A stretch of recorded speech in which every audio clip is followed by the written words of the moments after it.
ओम शांति। हमें अपने आप में अपनी समस्याओं का समाधान करना है, क्योंकि समय अब अति में जा रहा है। समस्याएं अति में जा रही हैं और समय आज की मुरली से जो बाबा ने कहा है कि समय की रफ्तार बहुत फास्ट है, ये हमें पता नहीं चलता। जैसे संसार में लोग उनसे यदि बात करो कि यहाँ पर ये हो गया, वहां पर ये हो गया, क्या क्या दुनिया में चल रहा है, ये तो हम सभी जानते भी हैं, देखते भी हैं, सुनते भी हैं और पढ़ते भी हैं कि आज संसार की हालत क्या होती जा रही है। तो उन्हें उतना उसका असर नहीं होता है, परंतु दूसरों को पता तब चलता है जब उनके ऊपर कुछ गुजरता है। तब कहते हैं कि अरे भाई, बहुत खराब समय आ गया है, अब तो विनाश के दिन आ गए हैं, बड़ी खराब दुनिया हो गई है।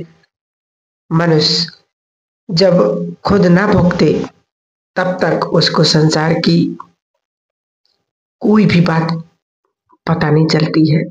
वास्तव में अब संसार में ऐसा समय आ गया है जो अनचाहा भय, पता नहीं किस चीज का भय है लोगों को, परंतु ये निश्चित बात है कि अनेकों को किसी को सताया होगा।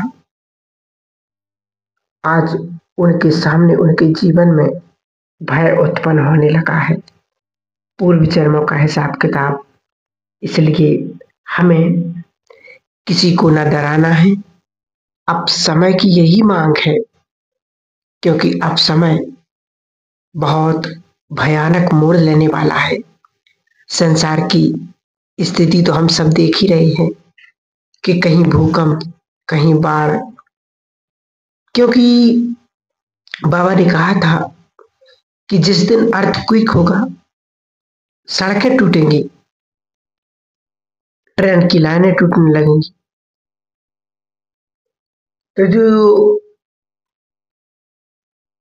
ट्रांसपोर्ट है, जो गाड़ियों के द्वारा माल आता है एक जगह से दूसरी जगह तक, ये सब रुकने लगेगा और बिजनेस धंधे सब बंद हो जाएंगी। माल की भी आने का जो साधन है वो कम हो जाएगा। तो वास्तव में उसका असर भी संसार में बहुत दिखने को मिलेगा। यदि 5 किलोमीटर दूर माल पड़ा हुआ है, दूध का ट्रक खड़ा हुआ है, परंतु शहर में कैसे आए, क्योंकि सड़कें टूट गई। ये सब बहुत जल्दी होने वाला है। तो अनुभव करेंगे कि मैं विश्व कल्याणकारी आत्मा हूँ, मुझे सबका कल्याण करना है। बहुत अच्छी तरह से अपने चित्त में समा लें कि मेरी शुभ भावनाएं सबका कल्याण करेंगी। मेरी प्योरिटी प्रकृति का, जल का, सबका कल्याण करेगी। मेरी सोच, मेरा पुरुषार्थ अनेक आत्माओं के दुखों को, कष्टों को समाप्त करेगा। तो अपने आप को बहुत सुंदर और बहुत तीव्र पुरुषार्थी बनाना है, क्योंकि जैसे जैसे हमारा पुरुषार्थ आगे बढ़ता जाएगा, माया अपना रूप दिखाएगी। कोई भी सोशल मीडिया, चाहे इंटरनेट, बिना पर्पस के यदि इसको हाथ लगाया तो वास्तव में बिना लक्ष्य के किसी भी टीवी, इंटरनेट, मोबाइल पर जाना अर्थात विनाश। कितना समय ऑनलाइन रह सकते हैं, इस स्वयं को चेक करना है, क्योंकि डिजिटल वर्ल्ड, इलेक्ट्रॉनिक वर्ल्ड कितनों को नष्ट कर दिया है। क्योंकि हम जो खोलते हैं तो हमें खुद पता नहीं रहता कि हम कर क्या रहे हैं, देख क्या रहे हैं, किस लिए हमने खोला है मोबाइल, क्या सर्च कर रहे, क्या हो रहा है। तो ऐसे समय में अपने मन को बहुत कंट्रोल में रखना है और योग के बगैर कुछ भी संभव नहीं। इसलिए अपनी योग की स्थिति को बढ़ाते जाना है। यही समय की मांग है, यही समय की पुकार है, क्योंकि लोगों को अब समय इतना मिलता ही नहीं, क्योंकि इन्हीं चीजों में लोग इतने बिजी हो चुके हैं। वास्तव में ये सुंदर समय है जो बाबा ने हम बच्चों से कहा कि बच्चे नुमासाम योग, अमृत वेला योग, इसको भूलते ही जा रहे आत्माएं। कहते हम मोबाइल यूज नहीं करते, परंतु अब समय की मांग यही है। जो बाबा के सूक्ष्म इशारे थे, जो समय के अनुसार हमारे जीवन में बहुत जानना बहुत बहुत जरूरी है। जो बाबा ने हमारे लिए जो इमरजेंसी इशारे दिए हुए थे, कि बाबा ने कहा कि सब अचानक होगा, अचानक का पाठ, विनाश भी अचानक होगा, अव्यक्त पाठ भी अचानक होगा, साक्षात्कार का पाठ भी शुरू होगा। अव्यक्त स्थिति में रहकर ही हम बाप दादा से अव्यक्त मिलन का अनुभव कर सकते हैं। दूसरा, आगे चलकर मौत का बाजार गर्म होगा, होलसेल मौत होगी। अभी तो नई नई कई बीमारियां आने वाली हैं, बीमारियां अति में जाएंगी। आज देखो बाबा ने कहा सचमुच मौत का बाजार लग चुका है।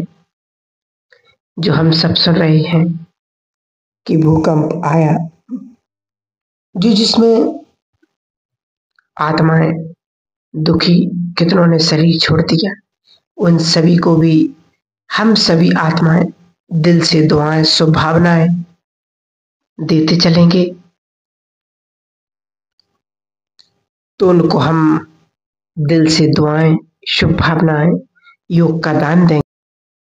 तो वास्तव में उन आत्माओं को भी हम अब दिल से ऐसी दुआएं दें ताकि उन्हें शांति मिले, सुकून मिले।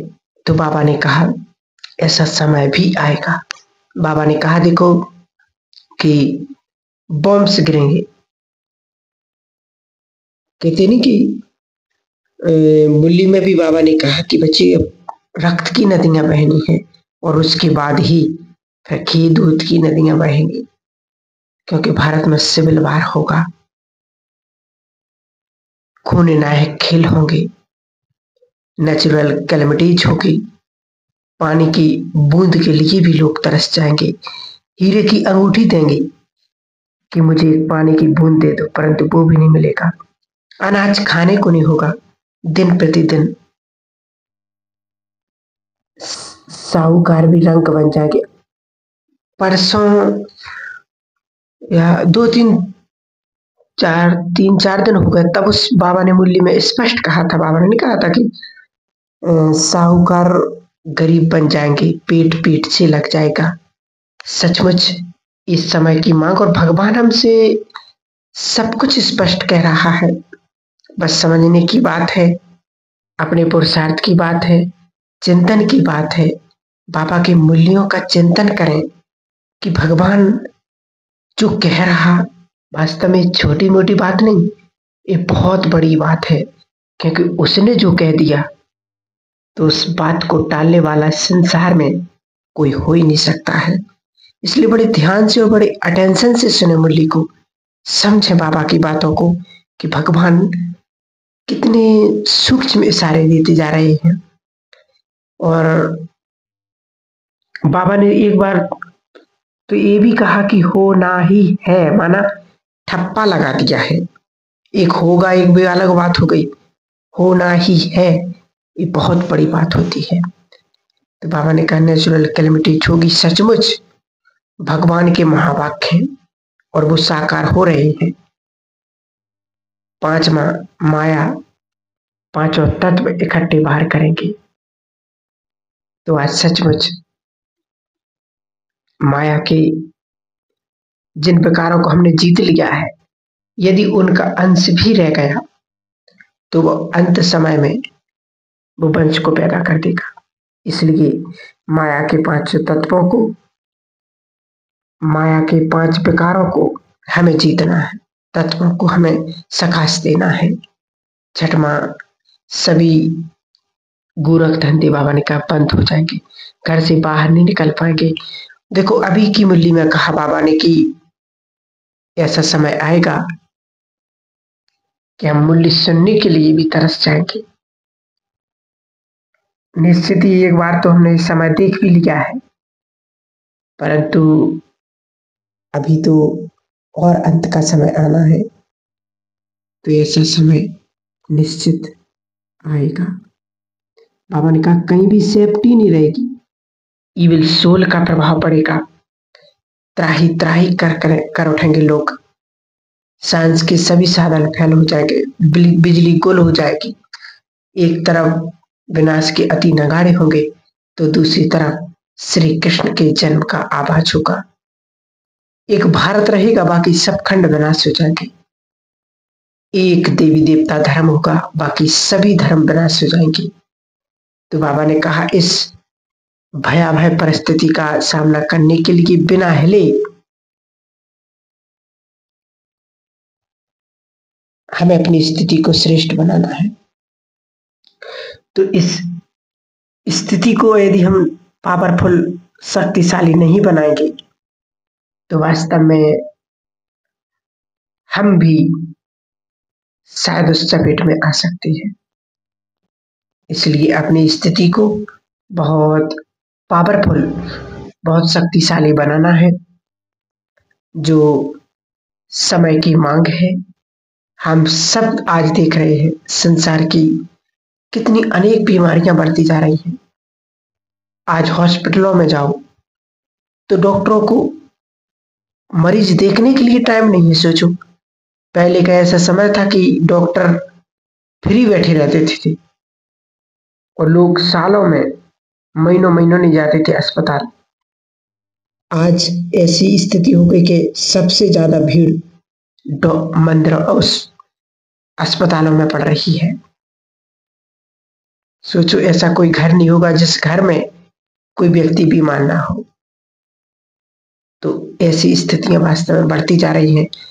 तो ये समय की मांग ही तो है, और समय के अनुसार हम देख भी रहे दुनिया में क्या क्या हो रहा है। तो हमें अपनी श्रेष्ठ स्थिति के द्वारा संसार को सकाश भी देना है, दुआएं भी देनी है, और फरिश्ता बन करके एक एक आत्मा के दुखों को निवारण करना है। इसलिए आज ऐसा कोई घर नहीं होगा जिस घर में कोई बीमार ना हो, दवाई खाता ना हो। सोचो ये संपूर्ण सृष्टि अब एक अंतिम श्वासों पर है। एक वास्तव में एक श्वासों के अनुसार, जैसे नहीं उसमें बताते चित्र में कि कलयुग अंतिम समय की श्वासों पर लेटा हुआ है, तो सचमुच ये वही समय है, वही नजारा हम सब देख रहे हैं।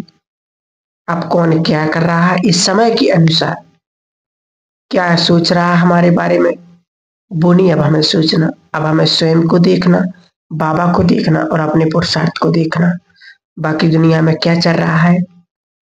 इसलिए श्रेष्ठ स्वमानों के साथ साथ अपनी स्थिति को भी हमें श्रेष्ठ बनाना है, क्योंकि अंत समय में ही हमारी स्थिति काम में आने वाली है, वरना सब कुछ इस दुनिया में धरा का धरा रह जाएगा।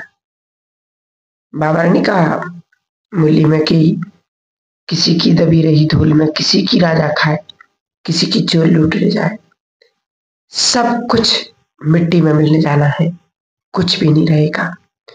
इसलिए समय रहते हुए भी हमें अपनी स्थिति को, अपने श्वासों को, अपने धन को श्रेष्ठ कार्य में सफल करना है, ताकि भविष्य में वो हमें मिल सके और हमारा पुरुषार्थ श्रेष्ठ बन सके।